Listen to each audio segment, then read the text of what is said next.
الهلال والأخوية تعرض الموهوب سالم الدوسري لاعب الهلال إلى إصابة فرضت استبدالها أقلقت أنصار النادي المتابعين عن بعد هذه المرة. عن ذلك التحق بنا هاتفيا فهد الفرج مدير الكرة في نادي الهلال. كابتن أهلا بك. أولا كابتن أهلا وسهلا السادة المشاهدين العربيين الكرام. نهنئكم كابتن بهذا الفوز العريض. كابتن إذا طمن الجماهير عن سالم.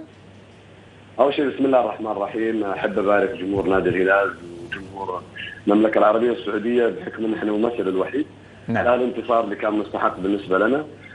فيما يخص الكابتن سالم تعرض إلى إصابة أثناء المباراة كدمة قوية، اللهم لك الحمد. يعني كان هناك تشخيص من طبيب الفريق بعد المباراة، تبين من التشخيص الأول أنه والله الحمد يعني سليم من أي رباط أو أي أمور تتعلق بالأمر والله الحمد. يعني ما في شيء مقلق؟ لا اللهم لك، هي كدمة قوية في مفصل فقط لا. اي راح كابتن يسوي فحوصات ثانية ولا خلاص هذا تشخيص نهائي؟ لا بكره ان شاء الله حيكون التشخيص الثاني ان شاء الله من قبل الطبيب، حيحدد بعدها الطبيب ان شاء الله هل يحتاج اللاعب لاجراء اشعه على موقع الاصابه او نكتفي فقط باجراء الجلسات العلاجيه خلال الفتره القادمه. جميل. كابتن اليوم افتقدتوا الجمهور كابتن ولا كان الجو مريح انه هادي؟ لا والله بكل امانه صحيح كان في حضور تقريبا 1190 او ما شابه ذلك من خلال جمهورنا الحاضر، ولكن اتصور يعني افتقدنا الى متعه كرة القدم اللي هو جمهورنا. اللهم لك الحمد، انتهى الامر بالنسبه لنا اليوم. متاكد ان شاء الله تمام الثقه ان حيكون جمهورنا حاضر في مباراه الاياب باذن الله. بالنسبه لكم كابتن هذا يعني تقريبا قطعتوا 90% من المشوار، عبور الى نصف النهائي مباشره بعد هالمباراه؟ لا انا اقول المباراه لسه ما انتهت، لا زالت المباراه في ارض الميدان. انتهى الشوط الاول بالنسبه لنا، صحيح نتيجه جيده بالنسبه لنا، ولكن لا زالت كره القدم خلال ما نشاهد وما شاهدنا في فترات سابقه لن تنتهي الا بصافره الحكم في مباراه الاياب باذن الله ان شاء الله. جميل. كابتن كان في بعض الاحتجاجات على حكم المباراه بعد نهايتها. شوف يعني انا اشوف الواحد يعني يجب ان لا يتحدث فقط الا في حاله خساره فريقه، ويوجه كل السهام للحكم المباراه. احنا والله الحمد لله كسبنا نتيجه 4-1 في مباراه اليوم، لكن اتصور من خلال ما شاهدنا من احداث ومن قرارات تحكيميه اثناء المباراه حرمنا من ضربتين جزاء ومن هدف صحيح. كان هناك مخاشنات وتدخلات عنيفه على لاعبتنا.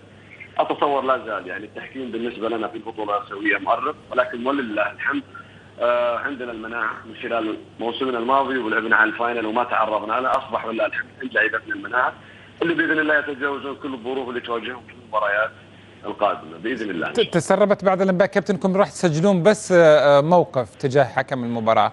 لا ليس هناك موقف، انا متاكد واتصور يعني فيه احتجاج قدم بعد المباراه من اداره كرة القدم وإدارة النادي اليوم. ستكمل إن شاء الله الإجراءات فيه صحيح بعد المباراة. احتجاج وش نصه كابتن؟ وش نصه يعني؟ ما هنالك، لا ما حصل أثناء سير المباراة. يعني أتصور الكل شاهد ما حصل أثناء سير المباراة، دون كل الملاحظات في تقريرنا وتوجه إلى الحكم. أي يعني كابتن احتجاج مطالبة بإيش مثلا؟ دام يحتج على شيء يطالب شيء.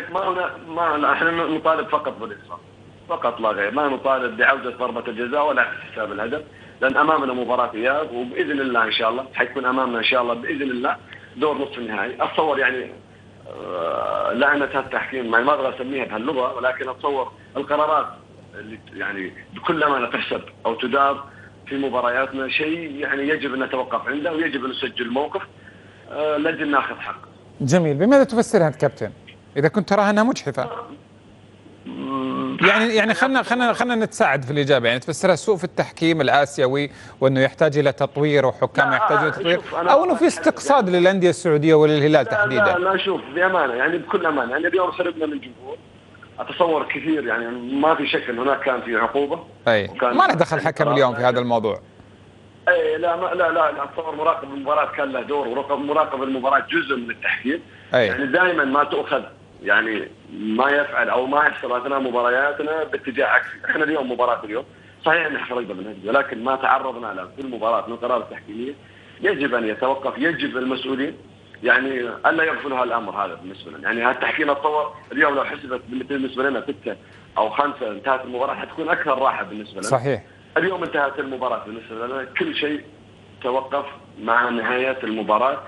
عندنا ان شاء الله بكره باذن الله يوم اخر، يوم جديد لمباراه الدوري ان شاء الله. كابتن، هو يعني رباعيه مريحه، لكن ما الذي تخشى على الهلال في مباراه الرد؟ انت كمدير للكره في الهلال، شو اللي تبغى تحاول الاسبوع الجاي كله قبل مباراه الرد في منتصف الشهر، شو تحاول تغذي به لاعيبه الهلال؟ والله شوفوا اخي بتال، فقط لا غير، احنا حنروح لقطر ان شاء الله لاداء مباراه او بدايه جديده لمباراه جديده. لن ننظر لنتيجه المباراه السابقه، صحيح في معطيات يجب ناخذها بعين الاعتبار، لكن احنا رايحين باذن الله سنذهب، هذا توجه من المدير الفني واتصور واداره النادي، حنذهب للمباراه ان شاء الله لاجل ان شاء الله حسم التاهل بنتيجه مريحه ونتيجه ايجابيه باذن الله. جميل، اشكرك جزيل الشكر فهد المفرج مدير الكره في نادي الهلال، معلقا على اصابه سالم الدوسري التي قال بانها ليست مقلقه، وايضا على ما دار في مباراه فريقه اليوم امام الاخويه القطري.